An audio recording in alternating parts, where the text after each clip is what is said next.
সুপ্রিয় দর্শক, আসসালামু আলাইকুম। যে যেখান থেকে আজকে আমার ভিডিও দেখছেন সবাইকে জানাচ্ছি অনেক শুভেচ্ছা। আশা করছি সবাই ভালো আছেন, সবাই সুস্থ আছেন। আমি আলহামদুলিল্লাহ ভালো আছি। আজ আমি পায়েসের একটা রেসিপি নিয়ে এসেছি। এটা একটু ডিফারেন্ট ওয়েতে রান্না করা। এটা রান্না করা খুব একটা কঠিন কিছু না, খুব সহজ। আর এই আমের সিজনে এই পায়েসটা কিন্তু অবশ্যই বাসায় একবার তৈরি করতে হবে, তা না হলে কিন্তু মিস হয়ে যাবে। এটা রান্না করতে খুব বেশি সময়ও লাগে না, খুব অল্প সময় অল্প উপকরণ দিয়ে খুব মজার একটা রান্না করা যায়।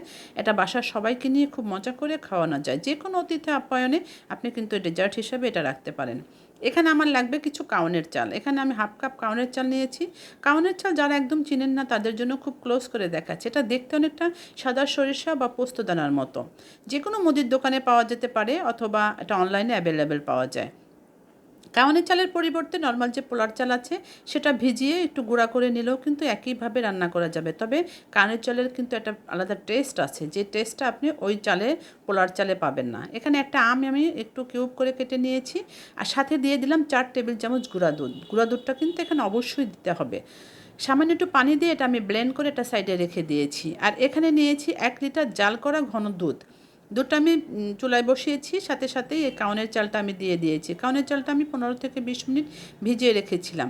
কাউনের চাল দিয়ে এটা নেড়ে চেড়ে রান্না করতে হবে চালটা ফুটে না আসা পর্যন্ত। যতক্ষণে না চালটা একদম ফুটে যায়, অর্থাৎ সেদ্ধ হয়ে না যায়, ততক্ষণ পর্যন্ত এই চালটা আমাকে রান্না করতে হবে।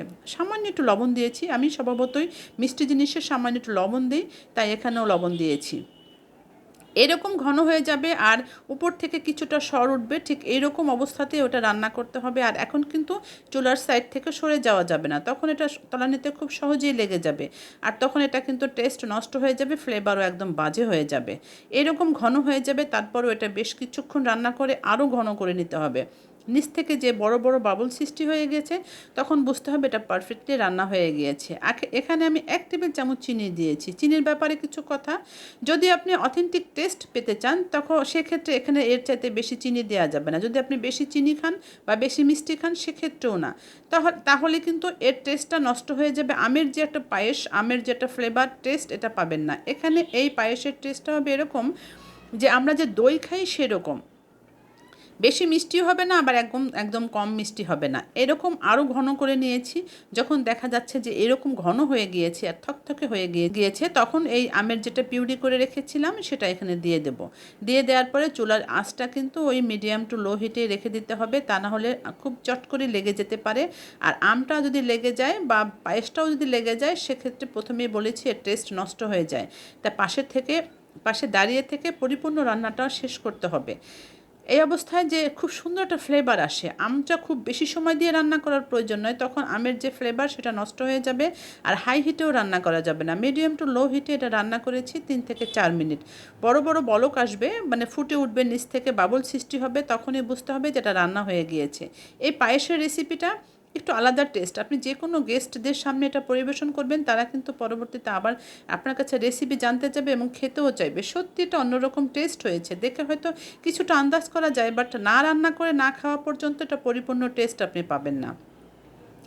যখন দেখা যাবে যে এরকম বড় বড় বাবুল সৃষ্টি হয়ে গিয়েছে, তখন কিন্তু এটা রান্না হয়ে গিয়েছে বুঝতে হবে। আমি আরেকটু নেড়ে চেড়ে আরেকটু রান্না করে নিয়েছি। এই পায়েসটা যখন গরম একরকম টেস্ট, আর এর যখন ফ্রিজে রাখা হবে ঠান্ডা হয়ে যাওয়ার পরে আরও বেশি টেস্ট হবে।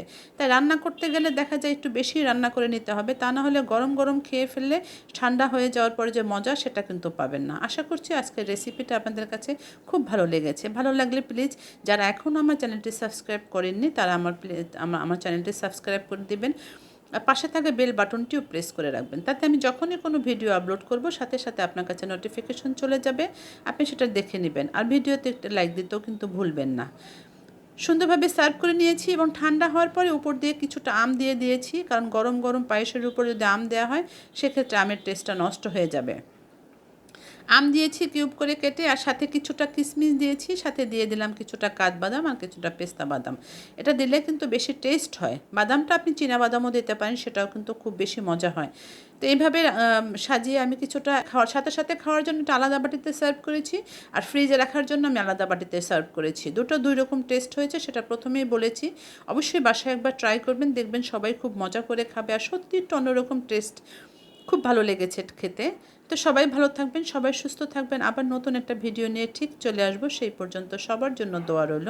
আমার জন্য প্লিজ দোয়া করবেন। আল্লাহ হাফেজ।